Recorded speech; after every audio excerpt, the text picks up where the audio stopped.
By the way, when President Trump posted this weekend that the United States had bombed Iran, it was the first time many members of Congress learned of it as well. Take a listen to Senator Bernie Sanders' response immediately after learning about the attack while speaking at a rally on Saturday.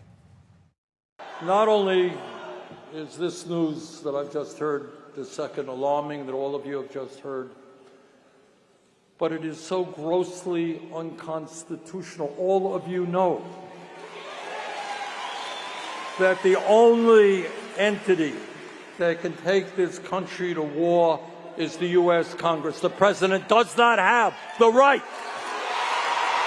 So while, yes, it is technically true that under the Constitution of the United States, only Congress can declare war, in practice, presidents on both sides of the political aisle have sidestepped this requirement by invoking the authority granted to them in the Constitution as Commander-in-Chief of the Armed Forces, or they've relied on a broader interpretation of the War Powers Act, the law that provides a framework for engaging in conflict without a formal declaration of war to involve the U.S. in conflict when there is no congressional approval. So, as we look at the potential for escalating conflict with Iran, what role will Congress play? That is the question that everybody's asking.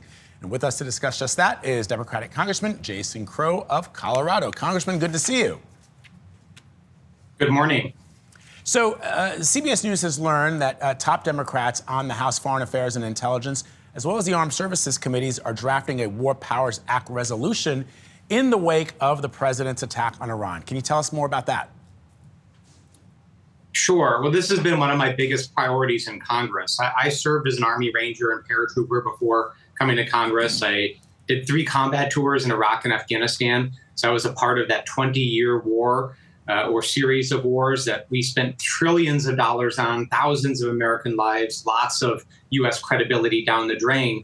And we all saw how that turned out. So what needs to happen is Congress needs to retake that constitutional authority that you just talked about, where only the Congress can declare war. And the reason for that is we are the people who are most accountable to the American people. We go home every weekend. We spend time in our town halls and in high school gymnasiums answering questions. That is where the war power should reside.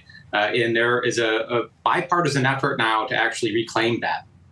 Congressman, many presidents on both sides of the aisle have skirted that congressional approval for a declaration of war to have these kind of focused strikes overseas that sometimes lead to a broader conflict. Where should the line be between what the president can do as commander-in-chief versus what Congress needs to approve?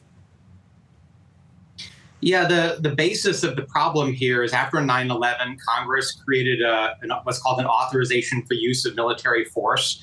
That AUMF is what we call them in Congress, was very broad. It was essentially a blank check that allowed Democrat and Republican Congresses, Democrat and Republican presidency. This is not just a partisan issue. Numerous Congresses and numerous presidencies of both political stripes have actually not fixed this problem. And presidents have used this almost blanket authority to conduct dozens of military operations over decades. So it's time to rein that back in. Let's end that AUMF. Let's terminate it. Let's create a new one that's narrow, that's focused, that allows the president to defend the United States. If there's an imminent risk, that's the standard. There has to be an imminent risk against U.S. persons, U.S. facilities. But absent an imminent risk, you have to come to Congress. Congress has to debate it. We have to go to the American people. We have to get support. And if we don't have support, then we shouldn't be doing it. Congressman, so you, as you pointed out, you were deployed in both Afghanistan and Iraq. For Americans waking up this morning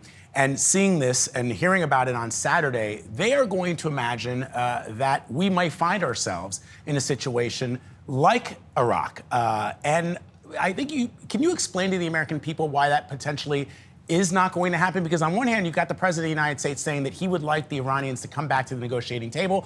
On the other, the Iranians went before the United Nations and said they have the right to respond militarily to these strikes. Boots on the ground seem far-fetched, but we thought that back in before the start of the Iraq War. Well, you're really getting to the core of the problem here, and that is I can't make assurances to the American people because the administration has told Congress nothing about this, right? We hear what's being reported on Truth Social by the president and what's being reported on the news, right? The Congress has been cut out of the situation.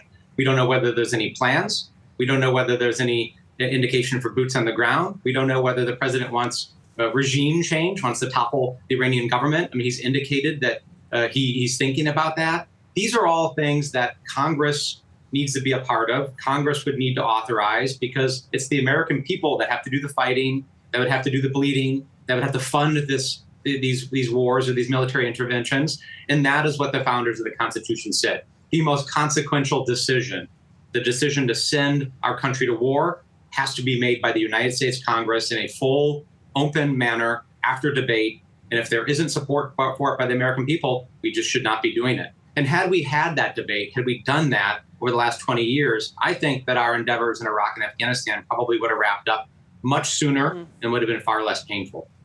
Congressman Jason Crow, with a unique perspective, having served overseas, thank you so much.